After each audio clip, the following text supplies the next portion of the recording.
युधिष्ठिर कहने लगे कि हे भगवान, भाद्रपद शुक्ल एकादशी का क्या नाम है, इसकी विधि तथा इसका महात्म्य कृपा करके कहिए। तब भगवान श्री कृष्ण कहने लगे कि इस पुण्य, स्वर्ग और मोक्ष को देने वाली तथा सब पापों का नाश करने वाली उत्तम वामन एकादशी का महात्म्य मैं तुमसे कहता हूँ, तुम ध्यानपूर्वक सुनो। ये पद्मा परिवर्तिनी एकादशी जयंती एकादशी भी कहलाती है। इसका यज्ञ करने से वाजपेय यज्ञ का फल मिलता है। पापियों के पाप नाश करने के लिए इससे बढ़कर कोई उपाय नहीं। जो मनुष्य इस एकादशी के दिन मेरी वामन रूप की पूजा करता है, उससे तीनों लोग पूज्य होते हैं। अतः मोक्ष की इच्छा करने वाले मनुष्य इस व्रत को अवश्य करें। जो कमलनयन भगवान का कमल से पूजन करते हैं, वे अवश्य भगवान के समीप जाते हैं। जिसने भाद्रपद शुक्ल एकादशी को व्रत और पूजन किया, उसने ब्रह्मा विष्णु सहित तीनों लोकों का पूजन किया। अतः हरिवासर अर्थात एकादशी का व्रत अवश्य करना चाहिए।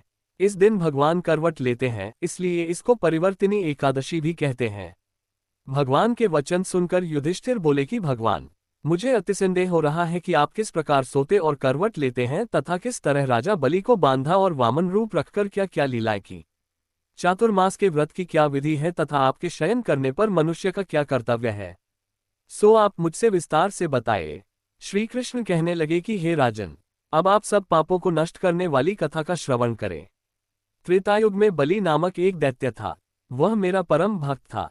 विविध प्रकार के वेद सूक्तों से मेरा पूजन किया करता था और नित्य ही ब्राह्मणों का पूजन तथा यज्ञ के आयोजन करता था, लेकिन इंद्र से द्वेष के कारण उसने इंद्रलोक तथा सभी देवताओं को जीत लिया। इस कारण सभी देवता एकत्र होकर सोच विचार कर भगवान के पास गए।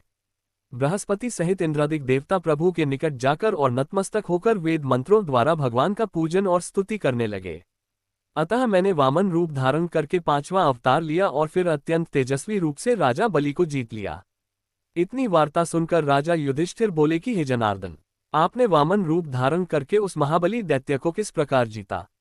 श्री कृष्ण कहने लगे, मैंने वामन रूपधारी ब्रह्मचारी बलि से 3 पग भूमि की याचना करते हुए कहा, ये मुझको 3 लोक के समान है और हे राजन, ये तुमको अवश्य ही देनी होगी। राजा बलि ने इससे तुच्छ याचना समझकर 3 पग भूमि का संकल्प मुझको दे दिया और मैंने अपने त्रिविक्रम रूप को बढ़ाकर यहाँ तक कि भूलोक में पद, भुवरलोक में जंघा, स्वर्गलोक में कमर, लोक में पेट, जनलोक में हृदय, यमलोक में कंठ की स्थापना कर सत्यलोक में मुख, उसके ऊपर मस्तक स्थापित किया। सूर्य, चंद्रमा आदि सब ग्रहगण, योग, नक्षत्र, इंद्रादिक देवता और शेष आदि सब नागगणों ने विविध प्रकार से वेद सूक्तों से प्रार्थना की। तब मैंने राजा बलि का हाथ पकड़कर कहा कि हे राजन, एक पद से पृथ्वी, दूसरे से स्वर्गलोक पूर्ण हो गए, अब तीसरा पग कहाँ रखूं।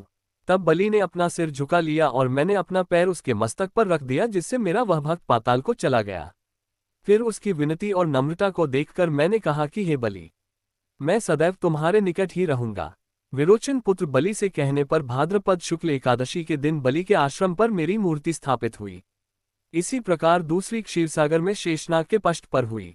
हे राजन, इस एकादशी को भगवान शयन करते हुए करवट लेते हैं, इसलिए तीनों लोकों के स्वामी भगवान विष्णु का उस दिन पूजन करना चाहिए।